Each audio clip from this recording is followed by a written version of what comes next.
Untold Stories of the Deep, where we explore the awe-inspiring and sometimes terrifying world of marine life. In today's episode, we dive into 3 of the most haunting orca attacks ever recorded. These incidents, spanning continents and decades, reveal the raw power and unpredictability of these majestic creatures. From a routine walk along a pool that turned into a fight for survival, to the youngest orca trainer ever attacked in Japan, we begin at a well-known marine park in the United States, where a 28-year-old woman believed her bond with a powerful orca was unbreakable until it was not. The morning sun cast long shadows across Oceanic World Marine Park in Orlando, Florida, on July 15, 2009. Visitors streamed through the gates, eager for a day of marine spectacle. The newly renovated 5,000-seat stadium filled quickly as families sought relief from the sweltering summer heat. Backstage, 28-year-old Marina Lero prepared for the 11:15 a.m. show, her slender frame belying the strength required to work with Kaya, the park's 9,000-pound female orca. Captured off Iceland's coast in 2007, Kaya had transformed from a wild predator into the crown jewel of Oceanic World's performances. Her immense size, 22 feet long, and keen intelligence made her shows a spectacle, drawing crowds that sustained the park through economic downturns. Marina Lero's path to Oceanic World was rooted in a lifelong passion for the ocean. Growing up in a small coastal town in Maine, she found solace along the rugged shoreline, where crashing waves and whispering winds offered an escape from the challenges of small-town life. As a child, Marina was captivated by marine creatures, her bedroom shelves lined with books about whales and dolphins. School corridors were sometimes unkind to her unconventional interests, but the ocean's vast expanse was her sanctuary. Driven by this passion, Marina pursued a master's degree in marine mammal science at the University of Miami, graduating in 2005. Her thesis on cetacean communication, focusing on the complex interplay of clicks, whistles, and body language, earned her recognition among marine biologists. At Oceanic World, Marina's relationship with Kaya transcended the typical trainer-animal dynamic. She saw Kaya as both a wild spirit and a misunderstood soul, capable of a language all its own.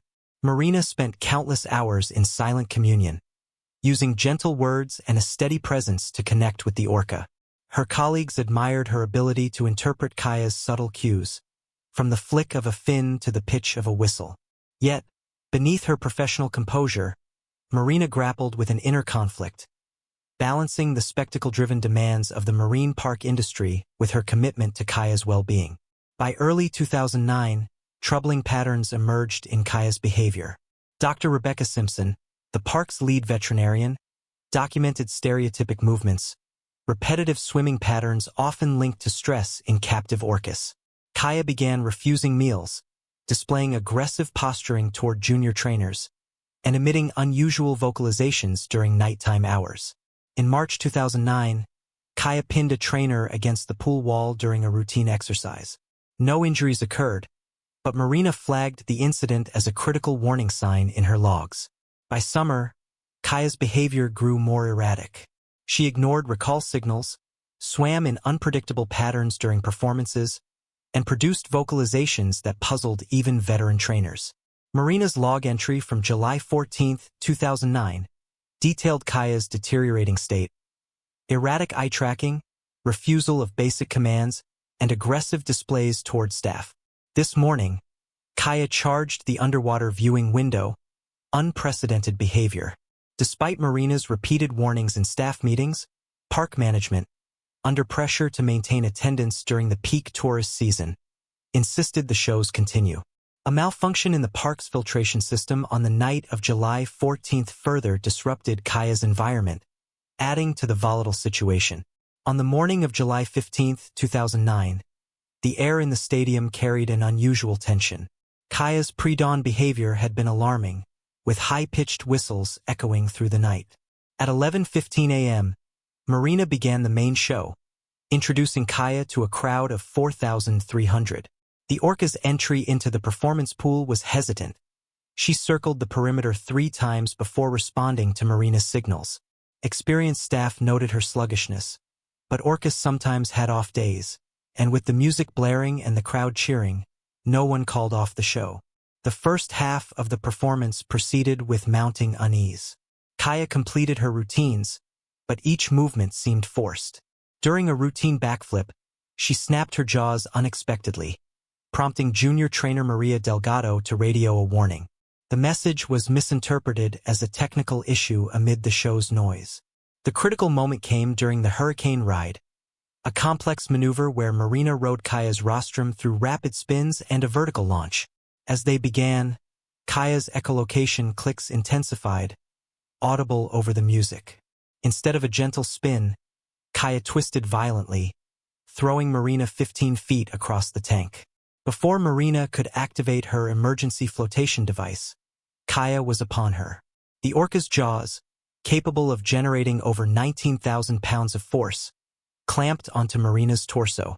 The crowd's cheers turned to screams as Kaya thrashed, her movements eerily reminiscent of how wild orcas tear apart seals. Security staff directed a controlled evacuation, while paramedics rushed to the poolside. Kaya's attack was relentless. She dragged Marina to the 35-foot tank's bottom, holding her under for prolonged periods. During one surfacing, Kaya tossed Marina into the air, catching her with predatory precision. The water clouded with blood as Kaya's teeth inflicted catastrophic injuries.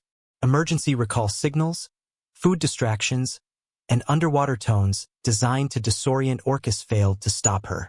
At one point, Kaya pinned Marina against the underwater viewing window, giving spectators a horrifying view. Assistant trainer Miguel Rodriguez attempted to deploy the emergency net, but it jammed. Senior trainer Lisa Cooper activated recall tones to no avail.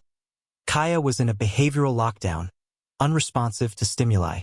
After 7 agonizing minutes, the emergency team separated Kaya from Marina using a specialized pole system. Paramedics rushed Marina to an ambulance, but she was pronounced dead at 11:47 a.m. from massive trauma and drowning. The investigation revealed a cascade of ignored warnings. Marina's logs had meticulously documented Kaya's distress, but management dismissed them to prioritize revenue. The filtration system failure was identified as a trigger, exacerbating Kaya's stress. However, the deeper issue was a collective denial of the orca's behavioral decline. Marina herself, despite her concerns, trusted her 5-year bond with Kaya, a common pitfall among experienced trainers. Oceanic World faced severe repercussions. Safety violations were cited, insurance costs soared, and attendance plummeted. By early 2010, the park closed permanently. Kaya was transferred to a facility with stricter behavioral protocols and never performed with trainers in the water again. Marina's death sparked a broader reckoning in the marine park industry, highlighting the dangers of overconfidence and the need to prioritize animal welfare. On June 12, 2007, Atlantic Horizon's Marine Park in San Diego, California, buzzed with pre-opening preparations. The sun cast a golden glow over the 3,000-seat stadium as maintenance crews checked equipment and filled the air with the scent of saltwater. Marcus Reeves, 37, the park's head trainer, stood by the main pool, clipboard in hand, reviewing notes for the morning session with Titan and Echo, the park's 2 orcas. Marcus Reeves' path to Atlantic Horizons began in Oak Ridge, Missouri, far from the ocean. A family vacation to Florida at age 8 ignited his fascination with orcas after witnessing his first marine show. His bedroom soon became a shrine to whales, covered with posters and stacked with books on cetacean behavior. After graduating high school, Marcus earned a marine biology degree from the University of California, San Diego, in 1992. His internship at Pacific Marine Center honed his skills with dolphins and sea lions, and by 1995, he joined Atlantic Horizons. By 2003, he was head trainer, known for his methodical approach and deep commitment to animal welfare. Marcus had a special bond with Titan, a 19-foot male orca captured off Iceland in 1997. Echo, a female orca, joined in 2000. Together, they drew thousands weekly, accounting for 70% of the park's ticket sales. Marcus's routines showcased their natural behaviors while prioritizing their well-being. Outside work, he lived simply, running along the beach and volunteering for conservation causes. In the week leading up to June 12th, Marcus noted subtle changes in Titan's behavior, increased vocalizations and erratic swimming.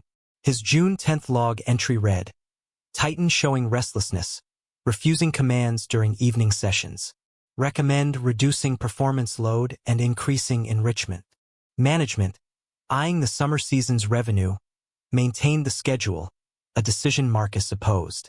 At 6:30 a.m., Marcus arrived early, as was his habit, to observe the Orcas in the quiet pre-opening hours. He walked along the pool's edge, noting Titan's unusual pacing. As Marcus leaned over to inspect a gate mechanism, Titan surged from the water, grabbing his leg in a swift, deliberate motion. The 10,000-pound Orca pulled Marcus into the pool, thrashing violently. Unlike Kaya's prolonged attack, Titan's was brief but devastating.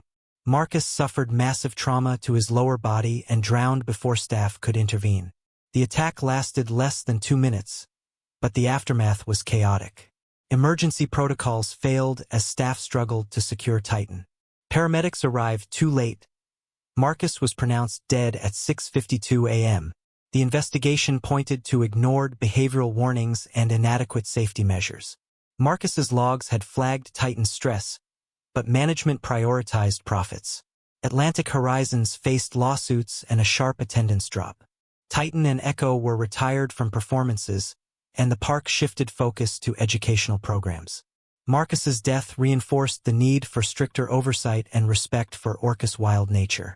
On April 3, 2012, at Aquawave Marine Park in Osaka, Japan, 19-year-old Kaido Tanaka became the youngest Orca trainer ever attacked.